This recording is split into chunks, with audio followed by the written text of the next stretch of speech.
فقد فاز فوزا عظيما. إن الله وملائكته يصلون على النبي يا أيها الذين آمنوا صلوا عليه وسلموا تسليما. اللهم صل على محمد وعلى آل محمد كما صليت على إبراهيم وعلى آل إبراهيم إنك حميد مجيد. اللهم بارك على محمد وعلى آل محمد كما باركت على إبراهيم وعلى آل إبراهيم إنك حميد مجيد.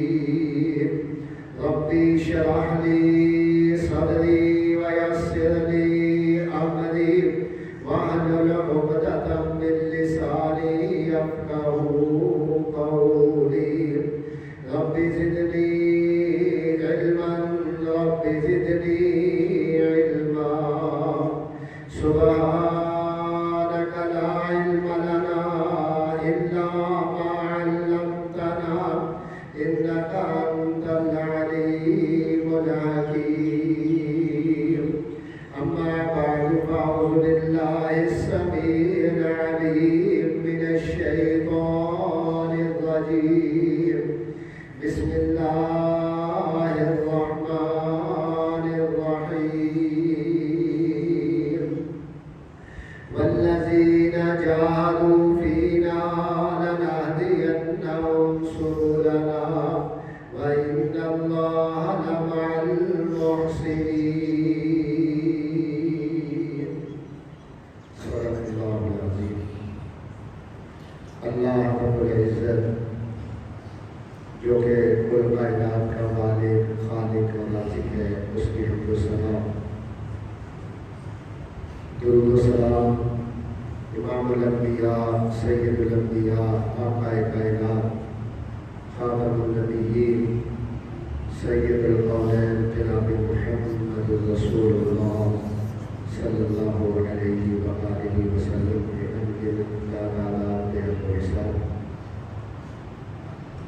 رمضان المبارک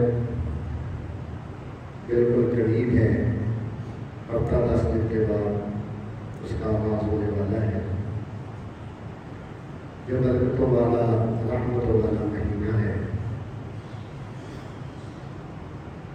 جس میں زیادہ سے زیادہ انسان نیکی کرنے کی کوشش کرتا ہے اور اللہ کی رحمتیں سمیٹنے کی کوشش کرتا ہے. اس کے لیے کچھ بنیادی چیزیں ہیں جس کا خیال رکھنا انسان کے لیے ضروری ہے. پھر وہ انسان جو ہے رمضان کی روح جو ہے اس کا اصل مقصد جو ہے اس کو حاصل کر سکتا ہے. آپ حضرات اگر جاگ کے اور توجہ کے ساتھ بیٹھیں گے تو انشاءاللہ اللہ کی توفیق سے کچھ ایسی باتیں آپ کے میں گوش گزار کروں گا جس کا رمضان میں آپ کے لیے پیدا ہوگا.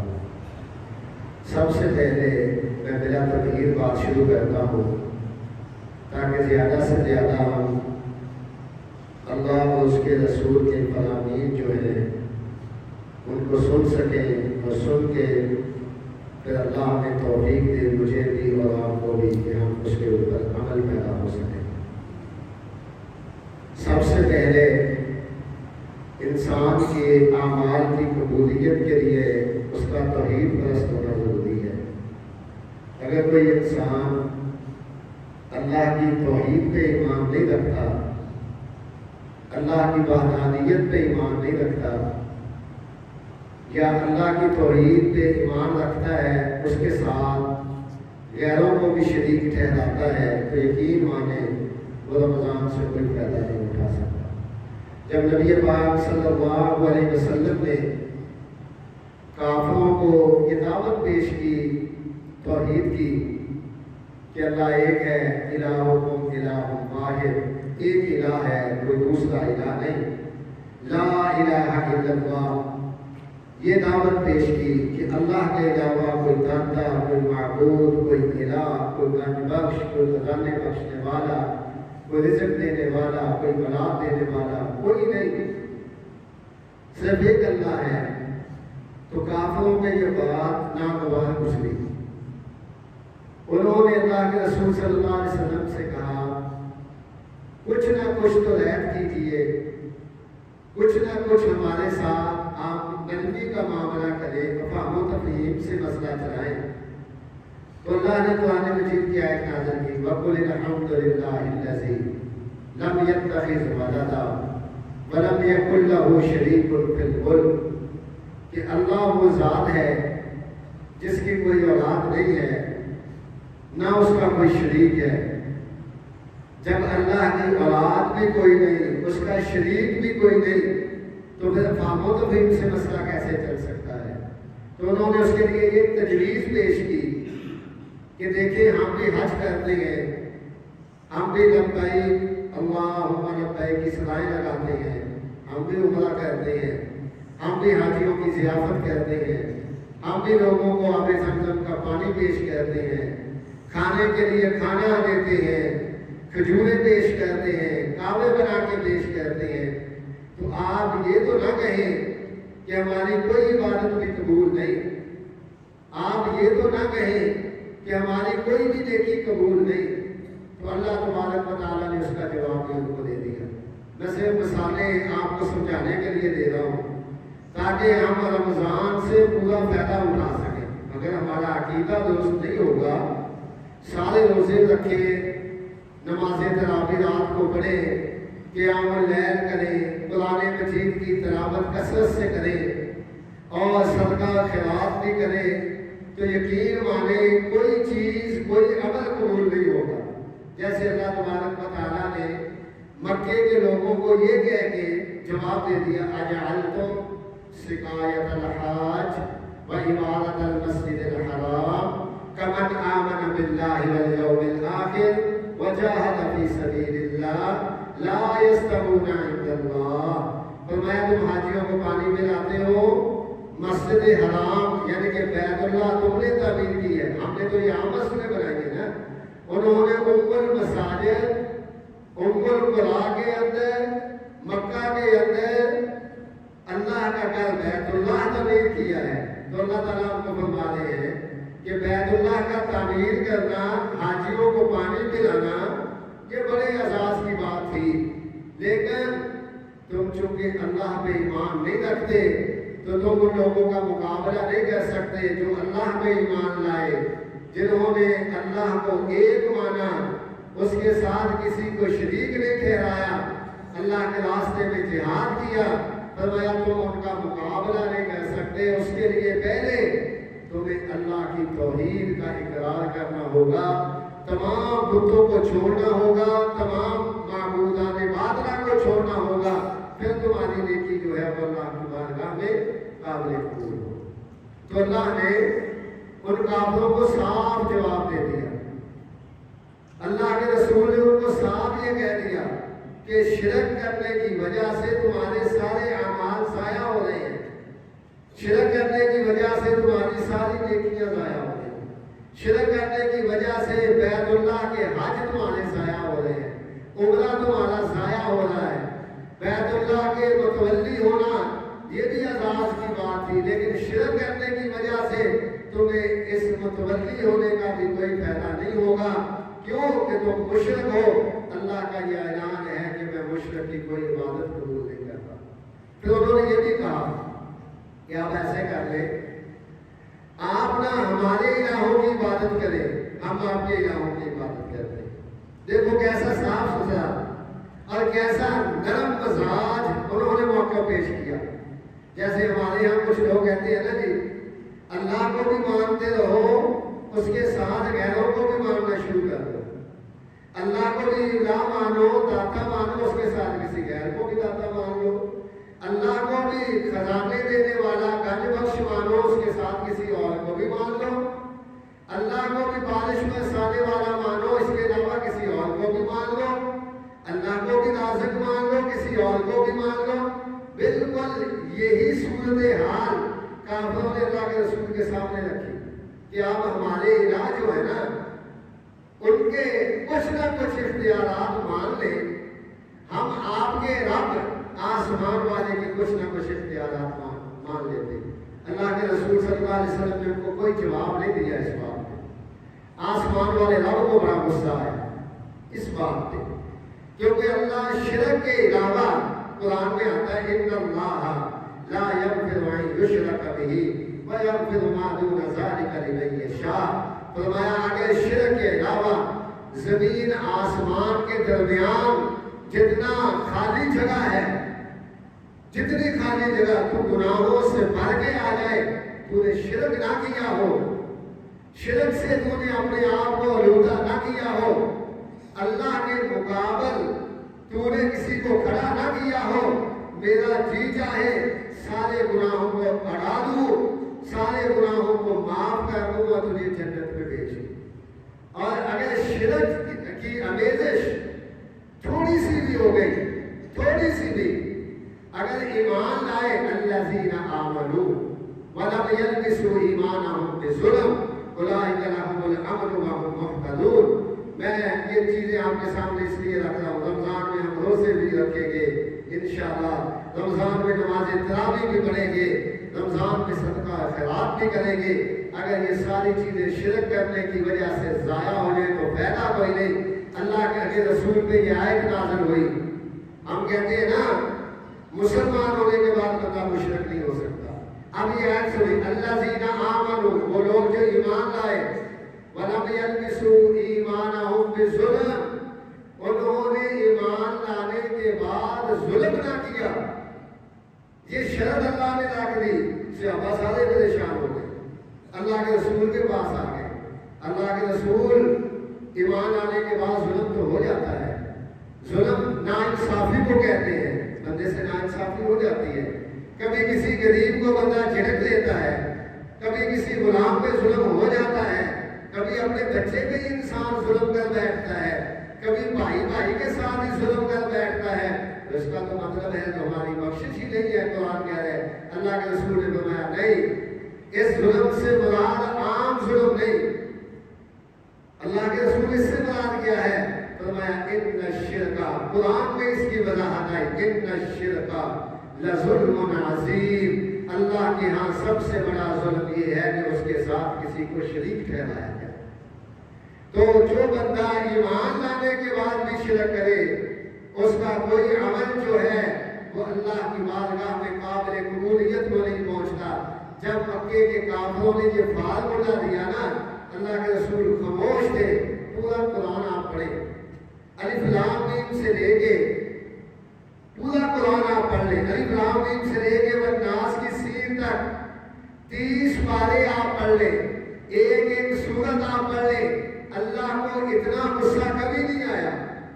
اللہ نے یا ایھا الناس، کافروں کا اے لوگو، یا ایھا الناس اے لوگو، کافر نے کہا، غصے میں آگے اللہ نے کافر کا لفظ استعمال نہیں کیا، لیکن جب انہوں نے یہ بات کہی نا کہ آپ ہمارے الہوں کو بھی اختیارات مان لیں، ان کو بھی معبود مان لیں، ہم تیرے الہ کو مان لیتے ہیں معبود، تو اللہ کو اتنا غصہ آیا، فرمایا قل یا ایھا الکافرون، اے پیغمبر ان کافروں سے کہہ دو لا اعبد ما تعبدون ولا انتم عابدون ما اعبد، جن کو تم معبود بنا کے بیٹھے ہو، جن کے سامنے تم نظر نیازیں لا کے رکھتے ہو، جن کے نام کے تم بکرے اور چھترے دیتے ہو، جن کے نام کی تم تسبیح گردانتے ہو، میں ان کو الہ نہیں سمجھ سکتا، اور جس کو میں الہ سمجھ رہا ہوں اس کو تم نہیں سمجھ سکتے، تم اس پہ ایمان نہیں رکھتے۔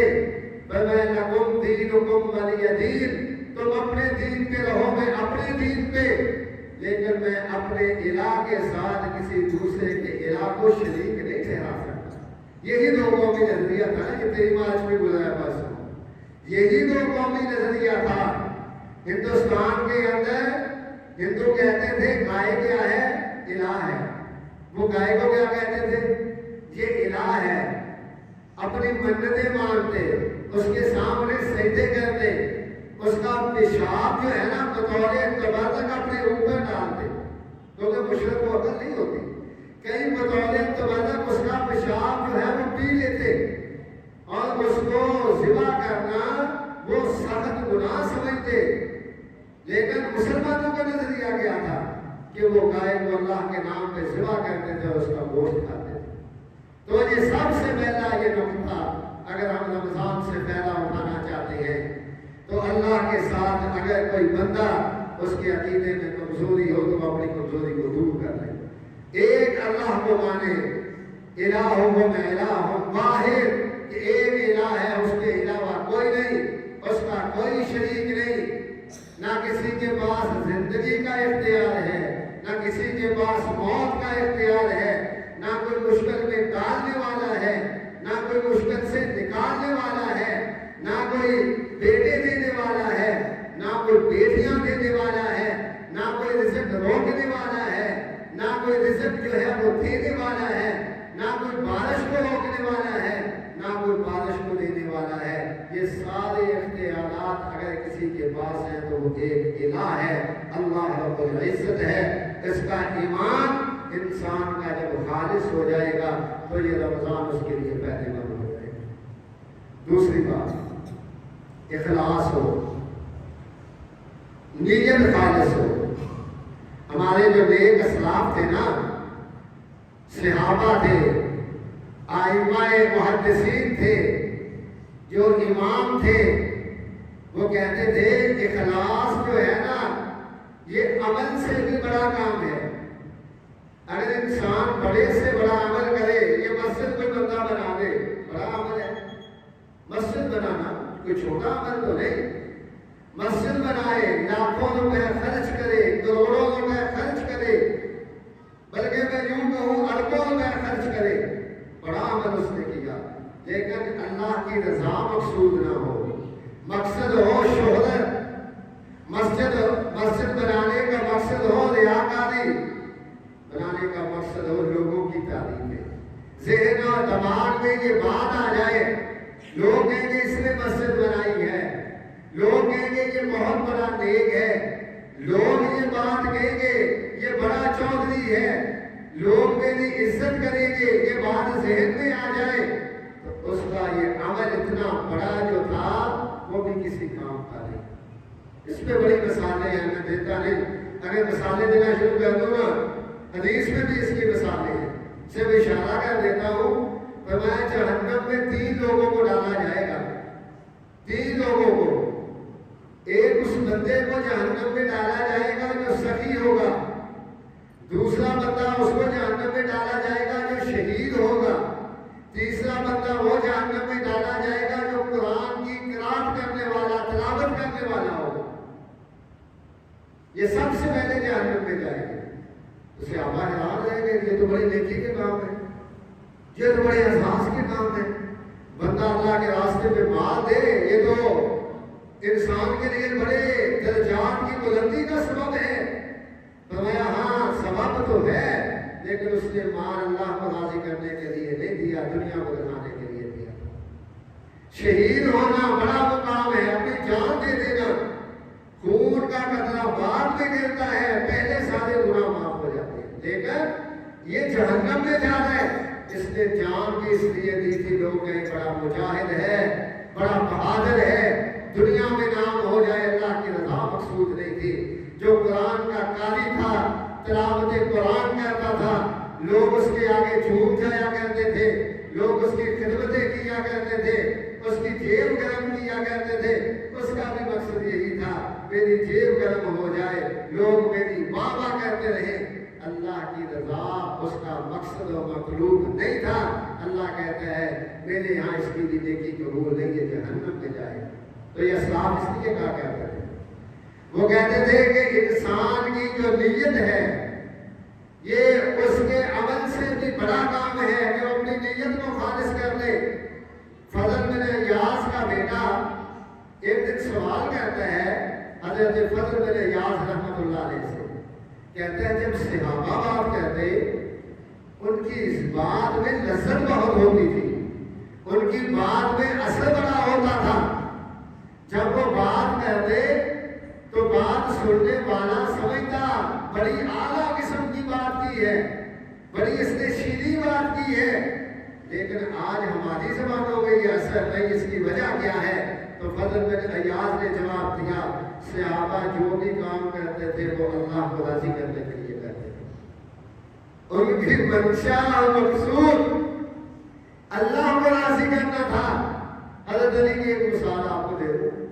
حضرت علی نے کافر جو ہے نا بڑے بہادر تھے، حضرت علی بڑے جنگجو بہادر، جہاں ان کی شجاعت کے قصے ہیں، ان کی شرف صحابیت کے واقعات ہیں، وہاں انہوں نے جنگیں جب لڑی ہے نا تو جنگوں کے اندر بھی حیران کن واقعات موجود ہیں کہ حضرت علی کس بہادری سے لڑتے تھے۔ اب اللہ کی رضا کے لیے ان کا سارا کام اللہ کی رضا کے لیے تھا۔ ان کا تلوار چلانا میدان جہاد میں جانا دنیا کو دکھانے کے لیے نہیں تھا۔ ایک دشمن لڑ رہا ہے اور اپنے سامنے جنگ میں، حضرت علی نے اس کو گرا لیا، اس کے سینے پہ بیٹھ گئے، تلوار کو اوپر اٹھایا اس کی گردن کاٹنے کے لیے، وہ نیچے پڑا ہوا اس کا دشمن انہوں نے حضرت علی کے منہ پہ تھوک دیا، چہرے مبارک پہ تھوک دیا۔ اتنی بری حرکت اس نے کی، صحابہ نے کبھی ہوش نہیں گوایا، اللہ کی رضا کو کبھی نہیں چھوڑا۔ حضرت علی نے اس کو چھوڑ دیا، کہا جاؤ تو آزاد ہے۔ وہ حیران رہ گیا، اس نے کہا میں نے اتنا قابل نفرت کام کیا، میں نے تیرے چہرے مبارک پہ تھوکا، تو مجھ کو چھوڑ رہا ہے۔ حضرت علی نے کہا میری تیرے ساتھ کوئی ذاتی دشمنی نہیں تھی، تو کفر کی طرف سے لڑنے کے لیے آیا، میں اسلام کی طرف سے لڑنے کے لیے آیا۔ جنگ تھی کفر اور اسلام کی، اب تو نے میرے چہرے پہ تھوک دیا، میرا ذاتی غصہ اس میں شامل ہو گیا، اللہ کی رضا پیچھے چلی گئی، میرا ذاتی غصہ، میری ذاتی عزت آگے آ گئی، تو اس لیے میں نے کہا اگر اب میں نے تیری گردن کاٹی، اب تجھ پہ حملہ کیا تو یہ اللہ کے لیے نہیں ہوگا، علی کے لیے اپنی عزت کے لیے ہوگا۔ کل قیامت کے دن اللہ مجھے پکڑ کے کٹہلے میں نہ کھڑا کر لے کہ تم میرے لیے نہیں لڑا تھا، اپنی عزت کے لیے لڑا تھا، اس لیے میں نے تجھ کو چھوڑ دیا، اس لیے میں نے نیت، اس کا یہ دار و مدار ہے، نیت کو خالص کرے، صدقہ کرے تو نیت خالص ہو، قرآن کی تلاوت کرے تو نیت خالص ہو، جو کام بھی کرے تو نیت خالص ہو۔ انسان کی نیت خالص ہو جائے تو انسان کا چھوٹا سا عمل بھی اللہ کے ہاں بڑے درجے کو پہنچ جاتا ہے۔ حضرت موسیٰ بن معلہ کہتے ہیں حضرت حذیفہ رضی اللہ تعالیٰ عنہ سے کہنے لگے تین چیزیں جس بندے میں پیدا ہو جائے نا، تین چیزیں اپنے اندر، تین صفتیں جو بندہ پیدا کر لے، اپنے اندر تین اوصاف پیدا کر لے، آسمان سے جو اللہ کی برکت اترے گی، اللہ کی رحمت اترے گی، اس میں اس انسان کا حصہ ضرور رکھا جائے، اللہ تبارک و تعالیٰ اس کا حصہ رکھے گی اس کے اندر، جو بھی اللہ رحمت نازل کرے گی، جو بھی آسمان سے برکات کا نزول ہوگا، جو بھی آسمان سے رزق اترے گا، جو بھی اللہ آسمان سے اچھائی اتاریں گے تو اس بندے کا حصہ اس میں موجود ہوگا۔ تین چیزیں فرمایا وہ کون کون سی؟ فرمایا یقول عملک للہ عز وجل، جب بھی تو کوئی کام کرے نیکی کا تو تیری مقصد، تیری مقصود، تیرا مطلوب صرف یہ ہو کہ آسمان والا رب راضی ہوگا، بس دنیا کو دکھاوے کے لیے نہ نماز ہو، نہ روزہ، نہ قرآن کی تلاوت، نہ صدقہ خیرات، نہ حسن سلوک، نہ زبان کی مٹھاس، یہ سارا کچھ اگر ہو، جو نیکی کا کام تو کرے تیرا مطلب یہ ہو اعمالک للہ عز وجل، کہ آسمان والا رب مجھ پہ راضی ہو جائے۔ اور فرمایا دوسری چیز وَتُحِبُّ لِلنَّاسِ مَا تُحِبُّ لِنَفْسِكَ، جو تو اپنے لیے پسند کرتا ہے دوسروں کے لیے بھی وہ پسند کر۔ کون پسند کرتا ہے مجھے گالیاں پڑے؟ کون پسند کرتا ہے میرے گھر والوں کے بارے میں کوئی بات چیت اور گفتگو کرے؟ کون پسند کرتا ہے میری کوئی غیبت کرے؟ کون پسند کرتا ہے کہ میری عزت کو اچھالا جائے؟ نہیں پسند کرتا۔ فرمایا وہی چیز دوسروں کے لیے بھی پسند کر جو تو اپنے لیے پسند کرتا ہے۔ فرمایا جب تو یہ کرے گا آسمان سے جو بھی خیر اترے گی، جو بھی برکت اترے گی، اس میں تیرا حصہ ہوگا۔ اور تیسری چیز فرمایا اگر تو غریب بھی ہے، اتنا غریب ہے، اتنا غریب ہے، تیرے پاس کھانے کے لیے روٹی کا ایک ٹکڑا ہو، اتنا غریب، روٹی کا ایک حصہ تیرے پاس ہے کھانے کے لیے، کوئی مانگنے والا آ جائے کہ اللہ کے نام پہ دے دے، اس میں سے بھی کچھ نہ کچھ اللہ کے نام پہ اس کو دے دے، چاہے ایک لقمہ ہی اس کو دے دے اللہ کے نام پہ کہ تم نے اللہ کے نام پہ سوال کیا ہے۔ فرمایا ایک لقمہ بھی تو اس کو دے دے گا، آسمان سے جو برکت اترے گی، آسمان سے جو خیر اترے گی، اللہ تیرا حصہ اس میں شامل کر لے گا۔ یہ انسان کی اخلاص، انسان کے اندر اللہ تبارک و تعالیٰ نے جو چیزیں رکھی ہیں اس کا یہ فائدہ ہے۔ رمضان آنے سے پہلے اپنے آپ کو بدلنے کی کوشش کریں۔ اگر بات میری سمجھ آ جائے، کسی کے ذہن میں بیٹھ جائے، زندگی کا کیا پتہ کب ختم ہو جائے۔ ابھی تو رمضان بڑی دور ہے، 10 دن تقریباً 9 دن باقی ہیں، پتہ نہیں اس وقت تک ہم زندہ بھی ہوں گے یا نہیں۔ اگر خوش قسمتی سے مل جائے رمضان، اس سے پہلے اپنے آپ کی تطہیر کر لیں، تزکیہ نفس کر لیں، اپنے دل کو صاف کر لیں، اپنے آپ کا اخلاص کے ساتھ اللہ کو راضی کرنے کے لیے عمل کرنے والے بن جائیں۔ عبداللہ ابن مسعود رضی اللہ تعالیٰ عنہ فرماتے ہیں کہ اللہ کے رسول صلی اللہ علیہ وسلم نے فرمایا 3 خوبیاں جس نے پیدا کر لی نا اپنے اندر، 3 خوبیاں، وہ بندہ خائن نہیں ہو سکتا۔ خائن کس کو کہتے ہیں؟ جو امانت میں خیانت کرے۔ امانت میں جب بندہ خیانت کرتا ہے اس کو کہتے ہیں خائن۔ جو خائن ہوتا ہے وہ جنت میں نہیں جا سکتا جب تک وہ خیانت جو ہے اس کو کاٹ نہیں لے گا۔ اللہ فرماتے ہیں وَمَن يَعْمَلْ يَأْتِ بِمَا غَلَّ يَوْمَ الْقِيَامَةِ ثُمَّ تُوَفَّىٰ كُلُّ نَفْسٍ مَّا كَسَبَتْ وَهُمْ لَا يُظْلَمُونَ۔ ہر خیانت کرنے والا آج دنیا میں ہم لوگوں سے دھوکہ کر کے خوش ہو جاتے ہیں، اس کا حصہ زیادہ بنتا تھا میں نے کم دے دیا، آج ہم خوش ہو جاتے ہیں میں نے اس سے دھوکہ کر لیا، میں نے اس کی گندم جب اس کو کنڈے پہ رکھا، بات ہوئی تھی 50 کلو کی، میں نے 52 کلو تول لی، 1-2 بوریاں میں نے زیادہ حاصل کر لی، میں نے اتنا مال اس کا دھوکے سے اپنے مال میں شامل کر لیا۔ یہ کیا ہے؟ یاد رکھو یہ خیانت ہے، یہ خیانت ہے۔ اللہ فرماتے ہیں قرآن میں ہر خائن اپنی خیانت کو آسمان والے قیامت والے دن اپنے سر پہ اٹھائے ہوئے آئے گا۔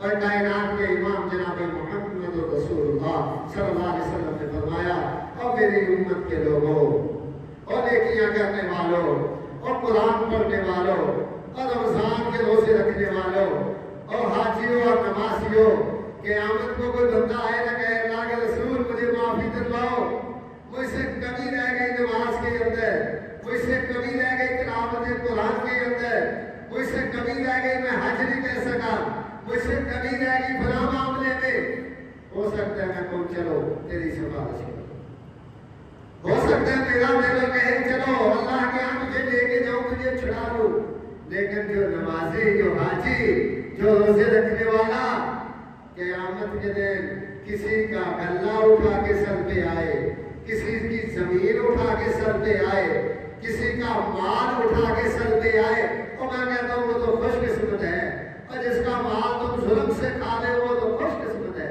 کوئی نقصان اس کو نہیں ہوگا، دنیا میں تھوڑا بہت نقصان ہو جائے گا، جس کا 100 من تم نے لینا تھا 101 من میں لے لیا تو اس کو تو شاید اتنا فرق نہ پڑے، قیامت کو تو کئی من اٹھا کے اپنے سر پہ آئے گا، قیامت کو تو خیانت اٹھا کے آئے گا۔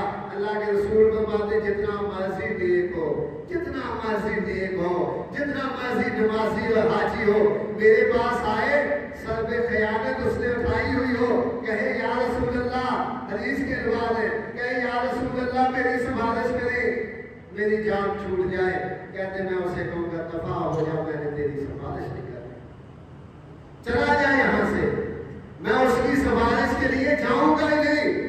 ایک اور بڑی بڑی رونقیں کھڑے کر دینے والی حدیث ہے. ایک بندہ نا جنگ میں شہید ہو گیا, جنگ ہو رہی تھی, وہ لڑا, شہید ہو گیا, مٹی باندھی قبر میں اس کو دفنا دیا. صحابہ نے کہا بڑا خوش نصیب ہے, جیسے ہم تعریف کرتے فوت ہونے والے کی, تو بڑا نیک تھا, یہ تو ہوا ہی شہید جنگ میں تھا. صحابہ نے کہا بڑا یہ تو خوش قسمت ہے, اللہ کے راستے میں اس نے جان دے دی, اللہ کے راستے میں لڑتا ہوا اپنی جان اللہ کے راستے میں نذرانہ پیش کر دیا. اس سے بڑی خوش قسمتی کیا ہو. اور حقیقت بھی یہی ہے. اللہ کے رسول نے سنا تو صحابہ کو بلایا, کہا جس کی تم صفتیں کر رہے ہو, جس کی تم صفتیں کر رہے ہو, اس کو تو عذاب ہوگا. صحابہ کے چہرے اٹھ گئے, صحابہ کا رنگ اٹھ گیا. اور کبھی ہم بھی غور کریں اپنے اپنے گریبانوں میں, ہم دوسروں کو کہتے ہیں یہ بے ایمان ہے, یہ حاجی صاحب بڑے بے ایمان ہیں, یہ فلاں بڑا خائن ہے, یہ فلاں بڑا خائن. وہ خود اپنے آپ میں غور کر, تو نے اپنا کیا ہوا بھگتنا ہے, تو نے اپنی قبر میں جانا ہے, تو نے اللہ کے پاس پہنچ کے اپنا جواب دینا, دوسرے کا جواب نہیں دینا. اللہ کے رسول نے جب کہا تم تو کہہ رہے ہو نا یہ بڑا خوش نصیب تھا, یہ اس نے شہادت کا رتبہ پایا, اس کو تو عذاب ہو رہا ہے. صحابہ پریشان ہو گئے, اللہ کے رسول کیوں عذاب ہو رہے ہیں؟ فرمایا اس لیے عذاب ہو رہا ہے, ایک دن اس کی ڈیوٹی لگائی گئی, رات کو مال غنیمت کو کے اوپر اس کو بٹھایا گیا کہ تم نے اس مال کی حفاظت کرنی ہے. فرمایا پھر, فرمایا رات کو اس نے ایک چادر چلا لی, ایک چادر, لاکھوں نہیں اربوں نہیں, باہر ملکوں میں جائیدادیں نہیں بنائی, عوام کا پیسہ, جو عوام کا پیسہ لوٹتا ہے نا, جو بجلی چوری کرتا ہے, بجلی چوری, وہ یہ نہ سمجھے گورنمنٹ کا مال میں کھا رہا ہوں, نہیں, وہ آپ کا مال کھا رہے. وہ قیامت کے دن سب پاکستانیوں کا مجرم ہوگا. جو ٹیکس چوری کرتا ہے, جو اس طرح کی چیزیں چوری کرتا ہے, جو سارے لوگوں کا جس میں حصہ ہے, اسپتال سے دوائیاں چلا کے لے آتا ہے, وہاں اس کا ہاتھ پڑتا ہے, گورنمنٹ سے کوئی چیز نجائز حاصل کر لیتا ہے, وہاں پہ اس کا ہاتھ پڑتا ہے, وہ سارے لوگوں کا قیامت کے دن مجرم ہوگا. اللہ کے رسول نے فرمایا سارے لوگوں کا مال تھا نا مال غنیمت, اس بیچارے نے کتنا بڑا جرم کیا, کتنا بڑا جرم کیا, ایک چادر چلا لی. فرمایا آج اس چادر چلانے کے جرم میں یہ شہید بھی ہو گیا, اس کو معافی نہیں ملی, قبر بھی اس کو عذاب شروع ہو گیا. اور سرور کائنات جناب محمد رسول اللہ صلی اللہ علیہ وسلم فرما رہے ہیں وہ بندہ جو تین چیزیں اپنے اندر پیدا کر لے, فرمایا وہ بندہ خائن نہیں ہو سکتا, خیانت سے محفوظ ہو جائے, خائن نہیں ہوگا, خیانت سے محفوظ. اس کو اللہ لکھ دے گے یہ خائن نہیں ہے, وہ خیانت کر ہی نہیں سکتا. فرمایا پہلی چیز اللہ کے رسول صلی اللہ علیہ وسلم نے فرمایا الاخلاص عمل اللہ, ہر کام اللہ کے لیے کرے. وہی بات آ گئی, جب بھی کوئی کام کرنا اللہ کو راضی کرنے کے لیے کرے. وَالنَّفْعُ لِأُمَّةِ الْمُسْلِمِينَ, فرمایا لوگوں کا وہ فائدہ سوچے, کسی کا نقصان نہ سوچے. اب ہم کھڑے کہاں پہ ہیں, حاجی اور نمازی کھڑا کہاں پہ ہے, روزے دار کھڑا کہاں پہ ہے, قرآن کی تلاوت کرنے والا کھڑا کہاں پہ ہے, دوسروں کو نفع دے رہا ہے, نہیں, دوسروں کو نقصان پہنچا کے خوش ہو رہا ہے, کسی کا راستہ بند کر کے خوش ہو رہا ہے, کسی کو تکلیف دے کے خوش ہو رہا ہے. اللہ کے رسول فرماتے ہیں عام لوگوں کو فائدہ پہنچائے, جن کے ساتھ تعلق کوئی نہیں, رشتے داری کوئی نہیں, ان کو بھی فائدہ پہنچائے. کس لیے کہ یہ حکم ہے جناب محمد رسول اللہ صلی اللہ علیہ وسلم. اور فرمایا تیسری چیز جماعت کے ساتھ رہے, مسلمان جماعت کے ساتھ رہے, مسلمانوں کی جماعت کو چھوڑ کے ادھر ادھر نہ ہو, کافروں کا ساتھی نہ بنے, غیروں کا ساتھی نہ بنے, باہر کے ملکوں کا ایجنٹ نہ بنے, باہر سے پیسہ لے کے افراتفری نہ پھیلائے, ان کی باتیں یہاں پہ لا کے لوگوں کے سامنے نہ رکھے, لوگ دوسروں کا ایجنڈا پیش نہ کرے. اور جماعت کے اندر, مسلمانوں کی جماعت کے اندر اختلاف, فساد اور انتشار پیدا نہ کرے. تو میں تین کام جو کر لے, ہر کام کا اخلاص اللہ کے لیے, نیت کو خالص کر لے. دوسرا کام لوگوں کو فائدہ پہنچانے والا بن جائے, اور تیسرا کام مسلمان جماعت کے ساتھ اخلاص سے رہے, اس کے ساتھ چمڑا رہے, اس کو نقصان نہ پہنچائے. اللہ کے رسول فرماتے ہیں صلی اللہ علیہ وسلم میں محمد گارنٹی دیتا ہوں وہ خائن نہیں ہوگا. تو کرے نا اپنی اصلاح, میں اپنی اصلاح کروں گا، آپ اپنی اصلاح کریں. یہ رمضان آ رہے، اللہ ہمیں رمضان تک پہنچا دے. اللہ رمضان سے پہلے ہمیں رمضان کی تیاری کرنے کی توفیق عطا فرما دے. تو اللہ تبارک و تعالیٰ نے یہ سنہری موقع، امید ہے ایک دفعہ ہماری زندگیوں میں دوبارہ آ رہے. اب استقبال رمضان کے اشتہار شامل استقبال رمضان. اور میرے بھائیوں، استقبال رمضان کیا ہے؟ یہ عہد کرنے کا. رمضان آ رہا ہے ہماری زندگیوں میں، اس سے پہلے ہم شرک سے بھی توبہ طائب ہو جائیں گے، اپنی نیتوں کو بھی خالص کر دیں گے. ہر عبادت تیرے لیے کریں گے، لوگوں کے لیے آسانیاں پیدا کریں گے، مشکلات پیدا نہیں کریں گے. اللہ اپنی نیت کو ٹھیک کر لیں گے. اللہ کہتا ہے تو نیت ٹھیک کر لے، میں نے سارے اعمال کا دار و مدار انما الاعمال بالنیات. بخاری شریف شروع یہاں سے ہوتی ہے. پہلی حدیث بخاری کی، روزے کا ذکر بعد میں، نماز کا ذکر بعد میں، جسم کی طہارت کا ذکر بعد میں، حج کا ذکر بعد میں، جہاد کا ذکر بعد میں. ساری بخاری شریف کی 6 سے 6 جلدیں، سارے احکامات بعد میں. تو امام بخاری پہلی روایت یہ لائے انما الاعمال بالنیات. انسان کے اعمال کا دار و مدار نیتوں میں ہے. وَإِنَّمَا لِكُلِّ امْرِئٍ مَّا نَوَىٰ. جو بندہ نیت کرے گا قیامت کے دن اس کو وہی ملے گا. فَمَنْ كَانَتْ هِجْرَتُهُ إِلَى الدُّنْيَا يُصِيبُهَا. جس نے دنیا کے لیے ہجرت کی اس کو دنیا ملے گی، جس نے اللہ کے لیے ہجرت کی اس کو اللہ ملے گا، اس کو جنت ملے گی. تو اپنی نیتوں کو خالص کریں. دعا اللہ مجھے بھی اور آپ کو بھی جو سنا ہے اس پہ عمل کرنے کی توفیق عطا فرمائے. وَأَقُولُ قَوْلِي هَٰذَا وَأَسْتَغْفِرُ اللَّهَ إِنَّهُ هُوَ الْغَفُورُ الرَّحِيمُ.